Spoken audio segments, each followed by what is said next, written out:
Coach, Broncos coming off a road loss at Marshall, kind of a tale of two halves there in the second. The Broncos really kind of took it to them and maybe just got things started a little late or as you would have wanted. Just some comments on Marshall, and then looking forward to our MAC opener at Ball State this Saturday. Our Marshall game really was a tale of two halves. It looked like two different teams. In the first half, we didn't come out with enough intensity and really the execution. And that's my job as the head coach, is to make sure that we come out ready to play for 60 minutes and really challenge the team. I thought we had a really good week of preparation and felt confident in our preparation, but we didn't get ourselves going early in that game. But I was proud of the staff and our players in terms of how they responded in the second half. We go in at halftime. I really challenged the coaches and players not to panic. Let's make a couple of needed adjustments. Let's make sure that we come out with the right intensity, the right focus, and really just the execution to do our job and have the consistency to do that. And let's play one play at a time, and see if we can kick and scratch and claw our way back in this game. And I thought that we really did that. I mean, the players really came out, and from the first play and from the first snap to the last snap of the second half, they played really well. I think it takes a lot of mental and physical toughness, the way that they played in the second half, to overcome adversity, because when you're playing a really good team like Marshall is, and they were a really, really good team, that environment is really good. It's tough to play in. Playing there, when you're down 2 scores, 14 points at half, it can go one of two ways. Either guys, start looking at the scoreboard and trying to get out of the game, and it gets really bad in the second half, or they respond and try to overcome adversity, and that's what our players did. And so for that, I was really proud of the way that the staff and players really just executed, focused on their job. There was no panic. There was no, hey, let's throw the game plan out the window. We made a couple of needed adjustments, which I thought were huge, that showed up in the second half. I think our run game and our physicality really showed up, the ability to consistently play at a high level. And that's what I would say is the thing that I've learned about our team after 4 games is you see flashes of us doing things at a really high level.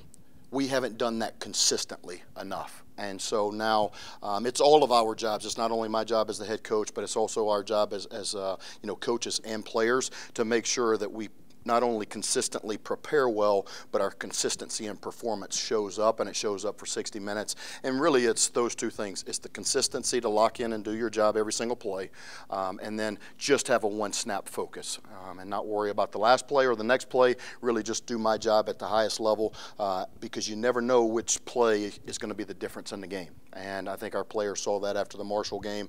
I want to tip my hat to them. I mean, that's a really good football team. Coach Huff has done a really nice job. Their fan base did a nice job, just like ours does. I mean, I thought it was a very similar environment to our home crowd. They really fed off of that energy in the second half, and they really fought back. They never folded, even when we made a comeback and really took all the momentum. I thought that they did a nice job, but I was proud of how our team responded, and we've got to be able to play for 60 minutes that way. I think as we head into MAC play, the exciting thing for us is all of our goals are still on the table. We've talked about, first being undefeated at home, getting bowl eligible, and then competing for a MAC championship. All of those things are still on the table, which is really exciting. And I think a lot of times you learn more about yourself after losses than you do wins. And so we've learned a lot about ourselves in the first 4 games. And what we do have to do is apply that. And again, it really comes down to the little things. I think we are really close. I told our team that in the locker room after. I think that there are a couple of things that we can clean up to be more consistent, but I think you see the flashes in all 3 phases. When we do things right and we do things well, we do them at a really high level, and we'll give ourselves a chance to win a lot of football games if we do that consistently. We're excited as we head into MAC play. Like I said, Ball State, got a lot of respect for Coach New and what he does. I will say this about, Coach New. He's been a great player in this league. He's won a championship as a coach in this league. He knows what it takes to win in this league. He always gets his team to respond. They're in the same place that we are. They're 1-3. They're fighting for their lives. They're kicking and scratching, and they want to win. They're excited, I'm sure, to come back home and get to another MAC game. They played Central Michigan really tough 2 weeks ago. Coulda, shoulda, woulda, really close to winning that football game. And when you look at them, they're built up front on the offensive and defensive line. They're a really gritty and tough blue-collar group. They always are. They love to run the football and want to stop the run. And so I think we match up well in those areas in terms of we're very similar. We want to run and stop the run. And so we're built very similarly to these guys. They rank first in the MAC and sixth in the nation in time of possession. So they like to possess the football at a high rate.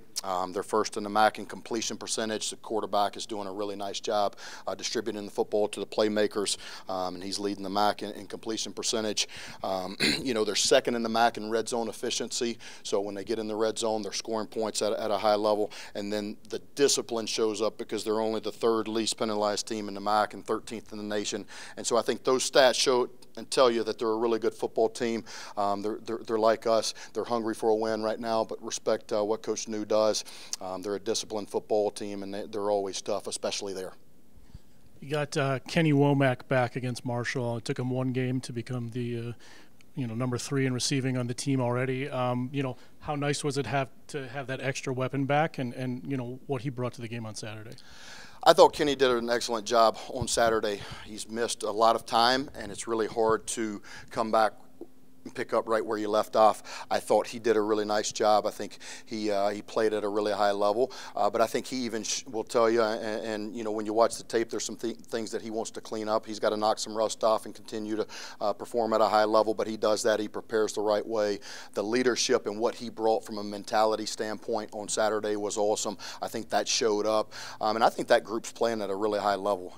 Kenny's played really well. Sambucci has really shown up and played really well. Bugs, Mortimer, we've got to find different ways to get him more touches. When he touches the ball, he's electric. He had a really nice punt return in the game. And then Malik has made some big catches for us as well and does an excellent job in the run game as a blocker. And so those guys have set a great mentality. Really proud of that group and excited for that group now that we're healthy. And I think that we will have some weapons on the outside to complement what we're doing in our run game. I know consistency has been a big message for you guys over the last couple of weeks. Just what steps are you trying to, or if you could describe what kind of steps you're trying to implement in practice to make sure that you guys can go out there? I know it's not even mid-season, but just try to play a complete game, with what you have coming forward. No, that's a really great question, Matt, and I think one that I've asked myself and our coaches is how do we take that consistency in our preparation and make sure that we're practicing what we want to see on game day on Saturdays. And so really I just challenged them with the details. I think we've practiced our effort, our attitude, the toughness. We've raised the standard in a lot of things that we've done and changed the culture. So I'm proud of that. But it's just the consistency to do my job and execute the small detail every single play. And that has to start in practice. And we have to be on the details as a staff and really make sure that their players are doing that at a high level. And I think the other part of it is making sure that they are masters of the game plan. We don't have so much in that they can't master the details and fundamentals because when you play a team that throws different looks at you, one play can now have 4 or 5 different adjustments depending on what your opponent gives you, whether it's offensive or defensive play. And so I think that's really the thing as a coordinator we all struggle with is you want to have enough bullets in the game plan to make sure you can go score points and you have enough compliments in the game plan, but also eliminating the things that you can't practice enough to be able to master and so that you can't do them consistently enough on game day. I think our coordinators have done a really nice job of that, but I really challenged them to even look deeper. What is a little bit more that we can do or take out so that we rep 2 or 3 more plays against 2 or 3 more looks where our guys feel extra confident because when our guys play confident and fast, we can be a really good football team. I heard, speaking of confidence, I heard that you guys, if you went down and scored late in the game against Marshall, that you're going to go for 2 for the win. Yeah. That confidence, is that just within this group this year, or is that just part of your that aggressive? You saw against Wisconsin, you do the fake field goal.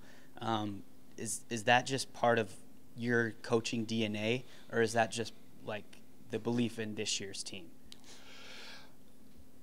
It's a little bit of both, and I think that's a hard question to answer. One, I would say I believe in this group, and that's really where it starts, is you have to have a belief that the players are going to go out and execute, and they're going to be able to, come through with that, or else you won't call a fake field goal in Wisconsin going into the fourth quarter in a huge moment. You won't call a 2-point conversion to win or lose the game against Marshall, but I have confidence in this group of players. Like, I've never been more confident and more proud of a group, and I really want to see some success show up for them, because I tell you what, they show up every single day to work and do everything that you ask them to do.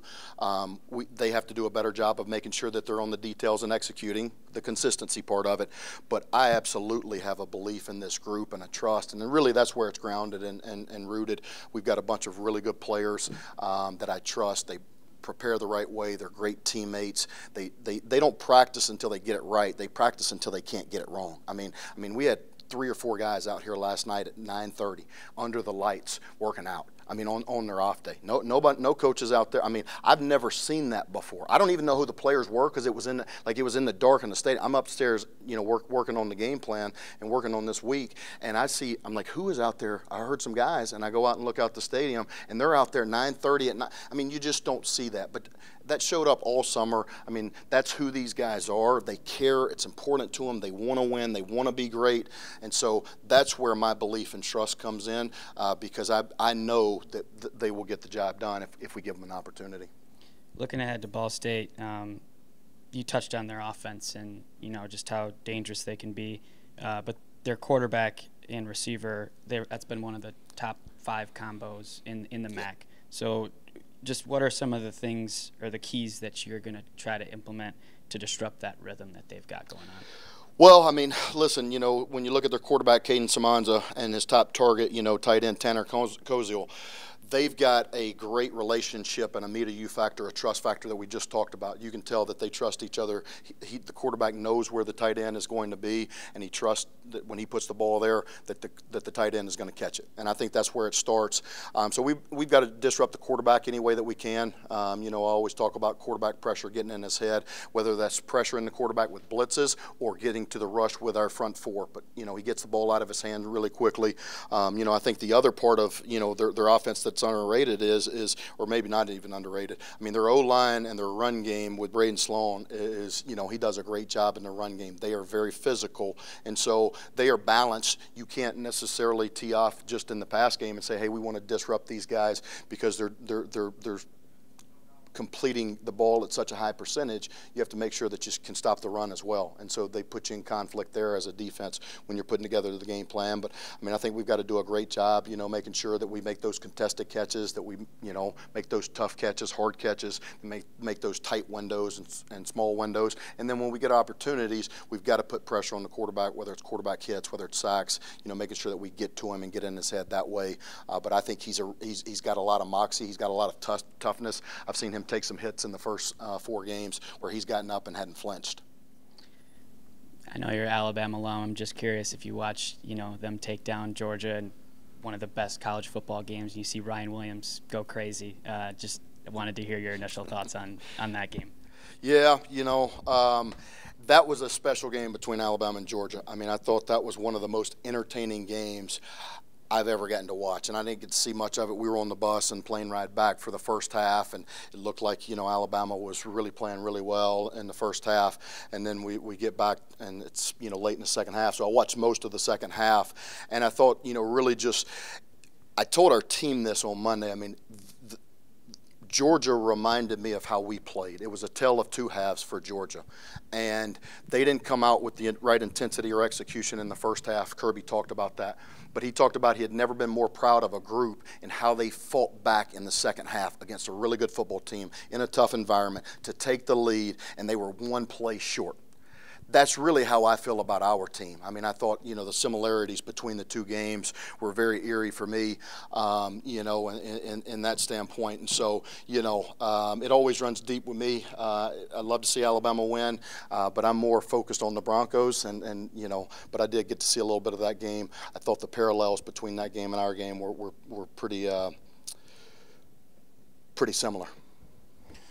You talked about consistency and kind of the search for it, and then you have a unit that has been pretty consistent so far this year, and that's with Luka Ozurek coming in for an injured Palmer, and he missed his first field goal, but he's been great since. Ryan Milmore has been one of the best punters in the MAC, and then the unsung hero in all of this, and the guy's name that you never really know or hear, R.J. Todd, the long snapper. Yeah, I think that group has done a really nice job. When you look at that group as a whole, they've made some really big plays for us. I mean, you mentioned it, probably the unsung hero is R.J. Todd. He just comes in and does his job every single time, and you never hear about him. But that's when you know snappers are really good, is when you don't hear about them. When they snap the ball over his head, that's when you learn their name. And so he hadn't had any of those. He's very consistent. I mean, he was a first-year starter for us last year, started in every single game, was very consistent. I think he's very underrated in what he does. His up times are really efficient. The ball and placement is exactly where you want it to be, with the laces exactly where the holders need it to be, which is critical. And then even his coverage skills are a little bit underrated for him to run down on punt. He does a great job snapping the ball, but then he runs down and does a great job for us in coverage. You talked about Ryan Milmore. I mean, I talked about him last week. He's been a weapon for us as a punter. He's continued to do a great job of really flipping the field position, creating that hidden yardage that you talk about in special teams that's so critical. I know he's going to help win us some games as we move forward here in MAC play, and the weather gets like we know it does during MACtion in October and November here. And then Luka did an excellent job. I was really proud of him, how he came in and really did a nice job field goal kicking for us. Made some huge 40+ yarders, and I think he's settled in. He's transferred in from Butler and done a nice job. And Palmer, before he was injured, he made some big plays for us too. I mean, he was excellent on kickoffs. He was the one who we ran the fake field goal to in Wisconsin, and had the athleticism to make one miss and get us all the way down there to take the lead there in the fourth quarter. And so that group has done an excellent job. I think Coach Sabak has done an excellent job as he's come in and really run our special teams. He's really connected well with those guys and got them to play really well. I think we've still got to play consistent in those areas as well too. We've made some great plays and some really highlight plays and game-changing plays in special teams, but there's been some plays that we've left out there and have not played as consistently as we would like. So I've really challenged all three phases to be consistent. All right. Thank you, Coach. Thank you.